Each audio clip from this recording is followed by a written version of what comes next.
I mean, listen, man. I mean, if you judge by social media, by people's reaction as far as to anything, especially my fingers, then you're going to miss the bigger point. The bigger point is probably why I didn't get them fixed 20 years ago. That's the bigger point, not how they look now. Can you? Nah, look, hold on. I got to jump to Can they Boog's be defense fixed? here. Can they be fixed at this point? Yeah, I mean, I could get them fixed, but I don't feel like. I mean, what good are they? No, at this point, it's a brand. I can still hold a golf club. I can still do anything I want with my hand. It would just be from a aesthetic looking standpoint. I don't need that. I'm fine with it. At No, this look, point, it's here- like the Strahan gap in his tooth. I mean, just keep it. Well, I mean, look, and Boog doesn't want to screw up his golf swing. But most importantly, when I see those hands, man, those are warrior hands. Yeah, those are well they do earned. look like Okay, football hands. There are not a lot of people on the face of this earth that can have hands like that because they ain't been in the battles that Boog has been in. Boog, I got your back. How impressed were you from a home standpoint on Monday night, or Kansas City? They're undefeated. Well, here's the thing about Patrick Mahomes in Kansas City, man. To me, it's really unreal for a guy to be 22 years old to just making his fifth start on Monday Night Football in his career, for them to allow him to be at the line of scrimmage and check the way he was checking and do some of the things that he was doing. To me, that's unreal. And, you met with Andy Reid on Sunday. And the one thing that Andy Reid said that kind of stood out to me, guys, is the fact that I just let him play. I don't try to corral him. I try to give him a few pointers. But he said he's one of the best backyard football players that he'd ever seen. And some of those throws that you saw on Monday night where he's throwing it with his left hand or he's scrambling left and throwing right, that's just backyard football. And it's really fun to see a guy that's been in the Super Bowl and Andy Reid coached a lot of football, allowing a young man that's 22 years old just to kind of do his thing. Yeah, and Boog, it seems like the name that he's been evoking is Brett Favre. Is that an apt comparison? Well, I just think from the improvisational thing, yeah, because you know how Brett Favre does it. He just kind of wings it. Yeah. Here's the one thing that Brett did that Pat doesn't do right now. Brett would always throw you 2 or 3 passes a game that you could say, okay, we're going to catch these and we're going to have 2 interceptions.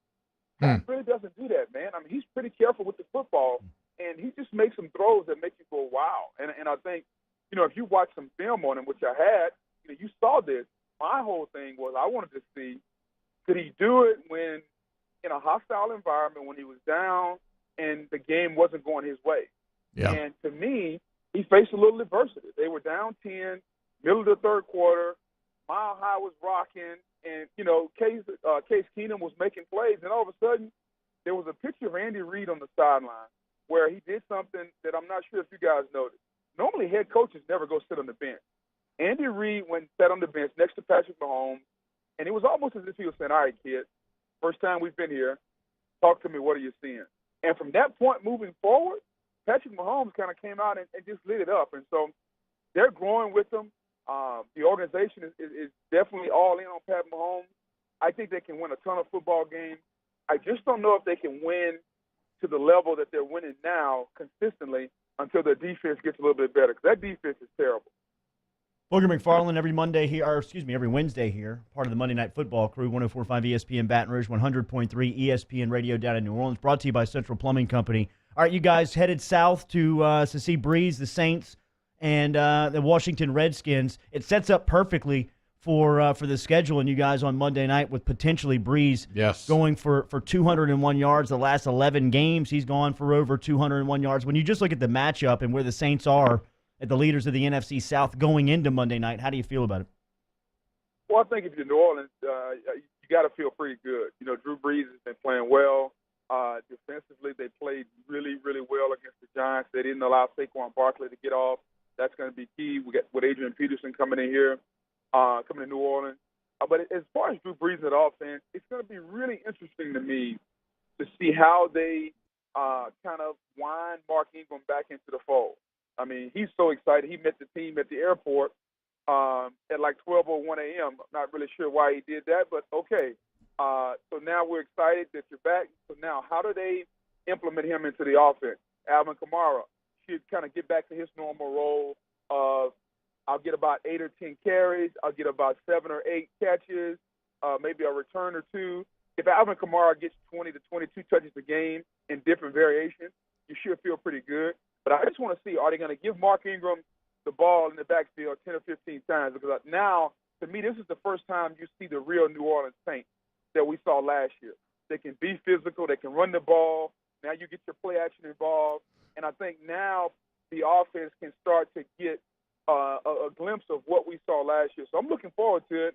I do think Drew Brees is going to break the record. Yeah. But I think this game is going to come down to whether or not the New Orleans Saints offensive line can protect against the Redskins defensive line. Because if they do, I think the Redskins secondary can be had. Josh Norman, who was once one of the most feared corners, I think he's probably the second best corner they have right now. So I think Drew Brees can have a big day. I'm talking to Booger Mcfarland at ESPN Booger on Twitter. Booger, T-Bob, they know who you're talking to. Okay. Chill out. You're coming off as a little self-absorbed here, and I was just about to give you a compliment. Now I don't know whether or not to.